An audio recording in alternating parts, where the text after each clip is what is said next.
అలానే విశేషరావు ఒక సాదాసీదా మహిళ సచివాలయంలో ఉన్నటువంటి ఉన్నతాధికారులని పోలీసు అధికారులని మ్యానిపులేట్ చేసి ఒక జీవిత ఖైదీకి పెరోల్ ఇప్పించి బయటికి తీసుకురాగలిగారు. అంటే మీరు నమ్ముతారా? నమ్మాల్సిందే.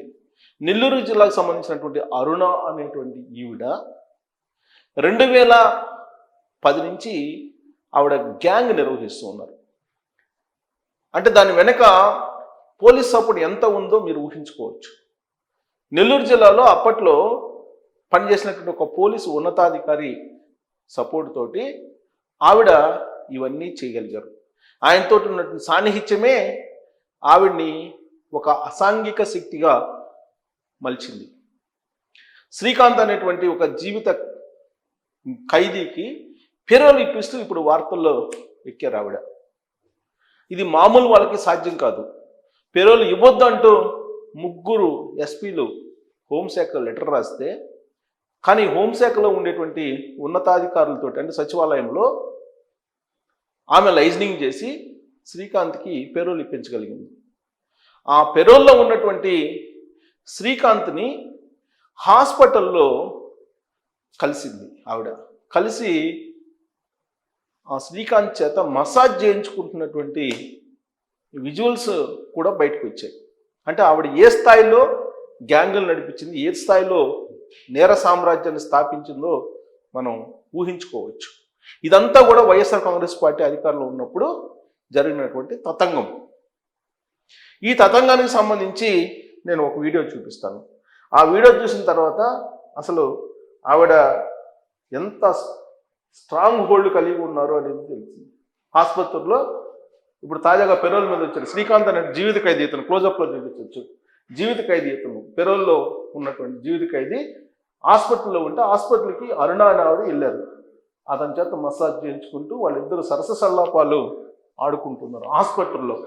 అంటే ఏ స్థాయిలో మనం సినిమాలో కూడా చూడమన్నమాట ఆల్మోస్ట్ ఇలాంటి దృశ్యాల్ని. ఇలాంటి గ్యాంగ్ మెయింటైన్ చేసే లేడీని, ఒక మామూలు పల్లెటూరు నుంచి ఎదిగినటువంటి లేడీ ఆవిడ. ఒకప్పుడు మనం తారా చౌదరిని చూసాం. అదిగో ఆయన చూడు, ఎన్కౌంటర్కి కూడా భయపడి గుండెకాయ అంటారు.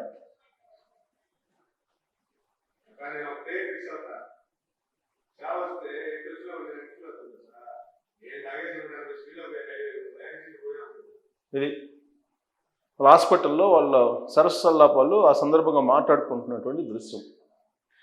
సో ఆవిడ ఎంత బరి తెగించారు అంటే ఎంత స్ట్రాంగ్. నీకు ప్రభుత్వాన్నే ఆవిడ గుప్పిట్లో పెట్టుకున్నారనిపిస్తుంది. ప్రభుత్వాన్ని గుప్పిట్లో పెట్టుకోకపోతే సాధ్యం కాదు. ఇంతకీ ఆవిడ గురించి గత 2 రోజుల నుంచి సిరీస్ ఆఫ్ ఆర్టికల్స్ వస్తున్నాయి. ఒక ఆర్టికల్ నేను చదివి వినిపిస్తాను.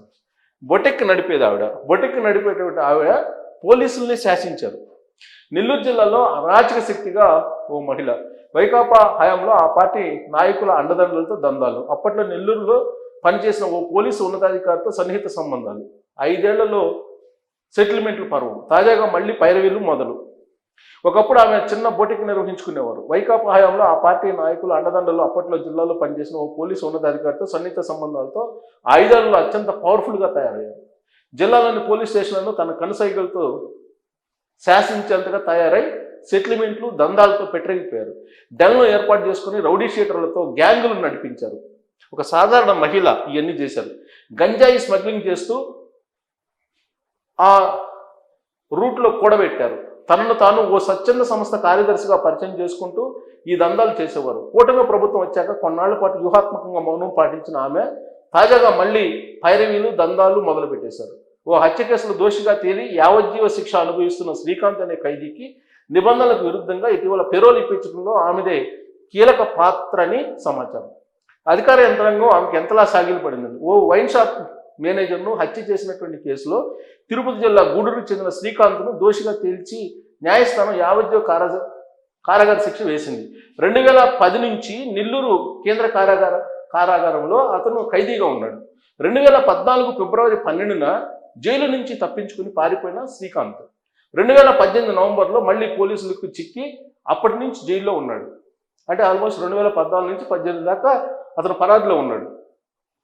చంద్రబాబు గారి పీరియడ్లోనే పరారీలో ఉన్నాడు. పెరోల్ కోసం ఇటీవల శ్రీకాంత్ దరఖాస్తు చేసుకున్నాడు. శ్రీకాంత్ బయటకు వస్తే తీవ్ర నేరాలకు పాల్పడే అవకాశం ఉందని అతనికి పెరోల్ ఇవ్వద్దంటూ నెల్లూరు, తిరుపతి జిల్లాల ఎస్పీలు, నెల్లూరు జైలు సూపరింటెండెంట్ అభ్యంతరం తెలిపారు. వాడిని బేఖాతరు చేస్తూ అతనికి 30 రోజుల పెరోల్ మంజూరు చేస్తూ కొద్ది రోజుల కిందట హోంశాఖ ఉత్తర్వులు జారీ చేసింది. ఈ ఉత్తర్వులు జారీ చేసినటువంటి అధికారి ఎవరైతే ఉన్నారో అతన్ని డిస్మిస్ చేయాలి యాక్చువల్గా ఈ ప్రభుత్వం. కేంద్ర హోంశాఖ కూడా ఇదంతా పరిశీలిస్తుంది. రాష్ట్ర హోంశాఖ ఏం చేస్తుందని రాష్ట్ర హోంశాఖ మంత్రి ఇమీడియట్గా దీని మీద రెస్పాండ్ అయ్యి ఆ ఉత్తర్వులు ఇచ్చినటువంటి వాళ్ళని డిస్మిస్ చేయాలి. వాస్తవంగా అయితే ఆ మేరకు కేంద్ర హోంశాఖకు సమాచారం పంపించి చర్యలు తీసుకోవాలి. శ్రీకాంత్ కారాగారంలో ఉంటే అతని గ్యాంగ్ను తానే నడిపిస్తూ దందాలు చేస్తున్న సదరు మహిళ నెల్లూరు జిల్లాలో కొంతమంది నాయకులతో పాటు సచివాలయంలోనూ కొందరు ఉన్నతాధికారులను ప్రభావితం చేసి మరీ ఈ పెరోల్ మంజూరు చేయించారని చెబుతున్నారు. అంటే సచివాలయంలో ఏ స్థాయిలో దందాలు జరుగుతున్నాయి అనేదానికి ఇదొక ఉదాహరణ. ఈ వ్యవహారం వివాదాస్పదం అవడంతో ప్రభుత్వం పెరోల్ను రద్దు చేసింది. అయితే ఆ మహిళ ఏ స్థాయిలో పైరవీలు సిఫారసులు చేస్తున్నారో అధికార యంత్రాంగం ఆమెకు ఎంతలా సాగిపడిందో చెప్పేందుకు ఈ ఘటన ఉదాహరణగా నిలిచింది. ఆసుపత్రుల్లో ఖైదీతో సరసాలు చోద్యం చూసిన పోలీసులు అనారోగ్యం పాలవడంతో శ్రీకాంత్ను గత ఏడాది డిసెంబర్లో నెల్లూరు జిల్లా జైలు అధికారులు తిరుపతి ప్రభుత్వ ఆసుపత్రికి తరలించారు. పోలీసు వాహనం దిగి అతను ఆసుపత్రికి నడుచుకుంటూ వెళ్తుండగా ఓ ద్విచక్ర వాహనం వచ్చి ఢీకొనడంతో చెయ్యి విరిగింది. దీంతో శ్రీకాంత్ను మళ్ళీ నెల్లూరు జీజీహెచ్కి తరలించారు. నిబంధనల ప్రకారం ఆసుపత్రిలో చికిత్స పొందుతున్నప్పుడు అతన్ని ఎవరు కలవకుండా చూడాల్సిన బాధ్యత సెంట్రీ పోలీసులది. కానీ ఈ పవర్ఫుల్ మహిళను సెంట్రీ విధుల్లో ఉన్నటువంటి పోలీసులు దాసోహమైపోయారు. ఆమె ఎప్పుడు కావాలంటే అప్పుడు శ్రీకాంత్ దగ్గరికి వెళ్ళేవారు. ఆసుపత్రి పడకపై ఖైదీ శ్రీకాంత్ ఆమెతో సరసాలాడిన దృశ్యాలు సామాజిక మాధ్యమాలు ఇప్పుడు వైరల్ అవుతున్నాయి. అదే నేను మీకు చూపించాను. సో ఇక్కడ ఈ ఎపిసోడ్లో ఆమె కంటే కూడా ఆవిడతోటి సన్నిహితంగా ఉన్నటువంటి అప్పట్లో ఉన్నటువంటి ఆ పోలీసు ఉన్నతాధికారి ఎవరు అనేది ఒకటి తేల్చాలి. 2, ఈవిడ శ్రీకాంత్ అనేటువంటి ఖైదీ జైల్లో ఉంటే ఆ శ్రీకాంత్ సంబంధించిన అనుచరులతోటి, రౌడీ షీటర్లతోటి, అసంఘిక శక్తులతోటి కలిసి దందాలు నిర్వహించడానికి ప్రోత్సహించినటువంటి వాళ్ళు ఎవరు ఆవిడికి. 3, ఇప్పుడున్నటువంటి ప్రభుత్వం పెరోల్ ఇవ్వడానికి అసలు ఎవరెవరు కారకులు అయ్యారు దీని మీద ఇన్వెస్టిగేషన్ చేయాలి. ఇలాంటివి లిక్కర్ స్కామ్ కన్నా భయంకరమైన స్కామ్ ఇవి. ఆవిడ అన్ని రకాలుగా చేశారంటే ఎంతమంది అధికారులు సహకరించి ఉండాలి సచివాలయంలో, అలాగే పోలీస్ డిపార్ట్మెంట్లో. అన్నీ బయటికి తీయాలి. అవన్నీ బయటికి తీసి శిక్షిస్తే తప్ప ఇలాంటివి పునరావృతం కాకుండా ఉంటాయి. మనం ఉమ్మడి ఆంధ్రప్రదేశ్లో చూసాం. తారా చౌదరి ఆవిడ కూడా ఒక మారుమూల గ్రామం నుంచి వచ్చి పోలీసు ఉన్నతాధికారులకు దగ్గరై వాళ్ళ కనుసన్నల్లో ఏ రకంగా ఎదిగారో మనం కొన్ని రోజుల పాటు చూసాం ఎపిసోడ్లని. ఇప్పుడు ఈవిడ వ్యవహారం ఇంకా పూర్తి స్థాయిలో బయటికి రావాలి. ఈవిడకు సహకరించినటువంటి అధికారులు ఎవరైతే ఉన్నారో వాళ్ళ మీద చర్యలు తీసుకుంటే ఒక తారా చౌదరో లేకపోతే ఇంకొక అరుణో ఇంకొకళ్ళు మళ్ళీ రాకుండా ఉంటారు. లేదంటే ఇలాంటి వాళ్ళు పుట్టుకొస్తూనే ఉంటారు. న్యూస్ ఒక 4 రోజులు వస్తుంది, తర్వాత పోతుంది. కానీ ఈ లోపుగా సమాజం చెడిపోతుంది. సమాజానికి సేవ చేయాల్సిన పోలీసు ఉన్నతాధికారులు కొందరు ఇలాంటి వాళ్ళ రాసలీలకి చిక్కిపోయి వాళ్ళు కావాల్సింది చేసి పెడుతూ ఉన్నారు. సచివాలయంలో దందాలు ఏ విధంగా ఉన్నాయి ఆంధ్రప్రదేశ్లో అనే దానికి ఈ ఎపిసోడ్ ఒక ప్రత్యక్ష నిదర్శనం. సో ఇదంతా చూసిన తర్వాత మీకేమనిపిస్తుంది అనేది మీరు ట్రోల్ చేయొచ్చు. Thank you.